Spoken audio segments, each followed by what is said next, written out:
The one time you should never take Social Security early, and frankly, it's really not debatable.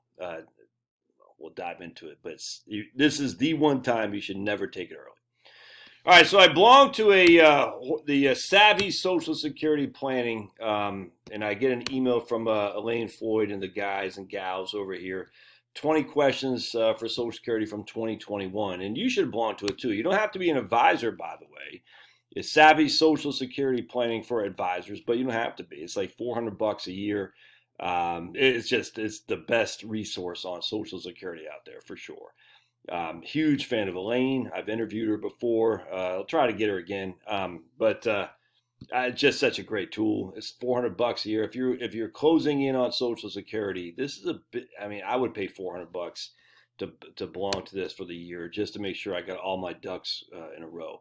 I's dotted, T's crossed. It's money well spent, in my opinion. Now, will it give you the best scenario for you specifically? Well, it could, because they got all these calculators right here. Q&A. It's well worth it. And that's just SavvySocialSecurity.com. SavvySocialSecurity.com. I'll put in the show notes.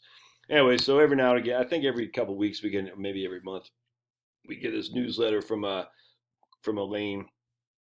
20 questions at Social Security. All right, right here. And we're going to talk about one. There are a lot of questions in 2021 about the earnings test. Much to my consternation, I keep saying that anyone who is under FRA, full retirement age, and works should not apply for Social Security. Period.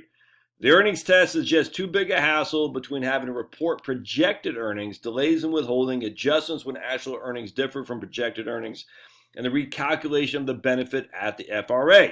It's too much. I understand there'll be where a client got laid off, started benefits because they needed the income, then went back to work, but far too many under FRA clients are simply trying to collect Social Security while working, not understanding the bureaucratic headaches they face. All right, especially the self-employed. So we're going to go to where was it here? Right here.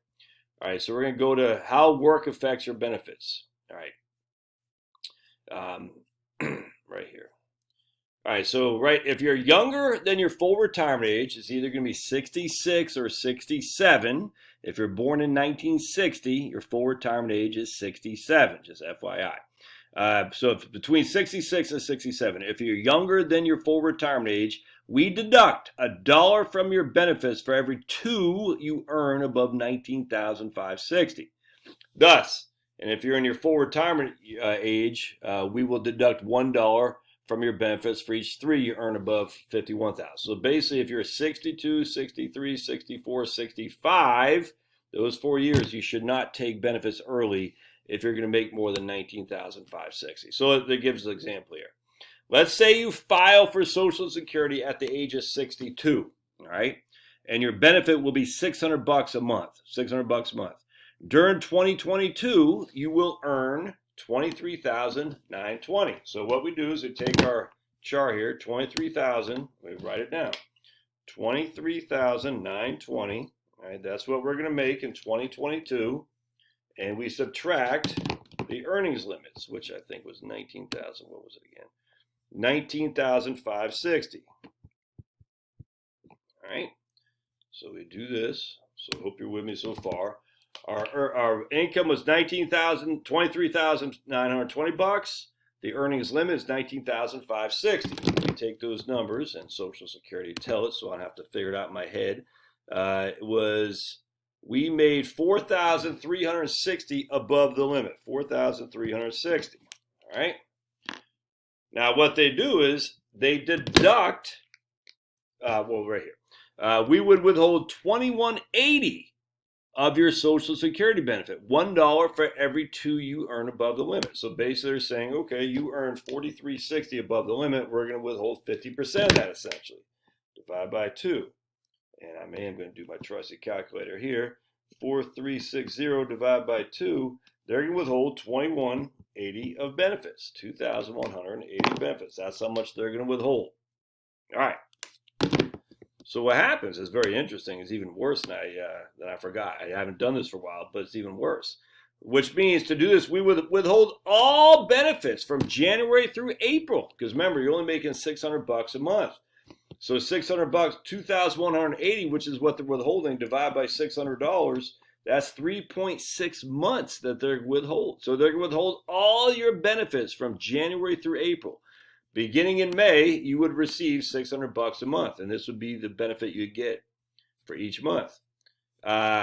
And then in 2023, we would pay you the additional $380 they withheld for April. Because remember, it's only 3.633 months that you're being withheld. But they're withholding 4 months, and then they're going to pay it back in 2023. I guess they do it over the course of those 12 months. I don't know. All right. So let's dive into this a little bit deeper. So we know what the earnings credit is, the earnings test, $19,560. All right, so $19,000. We're going to say you made $55,000 in 2022. $19,560 is the earnings test. $19,560. All right, so we're going to say you made $55,000 minus $19,560. That means you made $35,444 above the earnings test.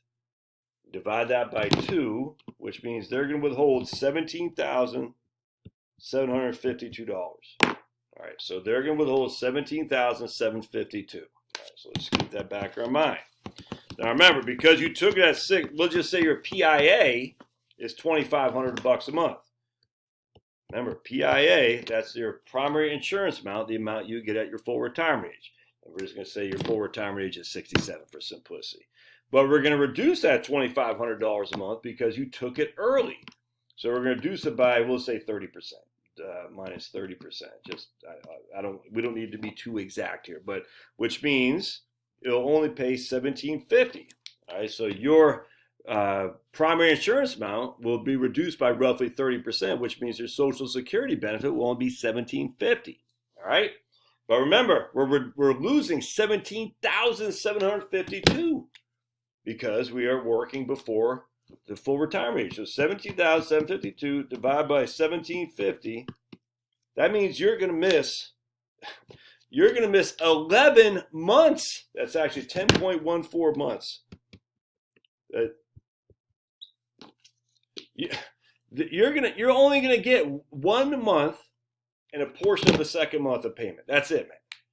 So basically, you file early, you're not going to get anything for the first 11 months, and then the last month you'll get that $1,750, and they'll pay back the rest of what they took from the 11th month. But still, so not only are you not getting hardly anything from Social Security because you made well above the earnings test, you took a benefit at 30% reduction because you're still working. That's freaking stupid, man. Don't do that. Yes, they will pay you back what they withheld once you hit your full retirement age, but they're going to pay it back over your life expectancy. It doesn't make any sense to take Social Security early. If you're still working, don't flip and do it. Now remember, Social Security earnings limits are based on your income. So Charlotte and Josh are married. I'm still working. Charlotte takes it early at 62 and she's not working. Has no impact on her own benefit. None whatsoever. None. Because it has to do with you. You are the earner and your earnings test is based on you, the earner, not on your spousal benefit. Not on what your spouse makes, I should say. All right, just keep that in mind. All right, love your thoughts. Don't take Social Security early if you're still working. Thanks now.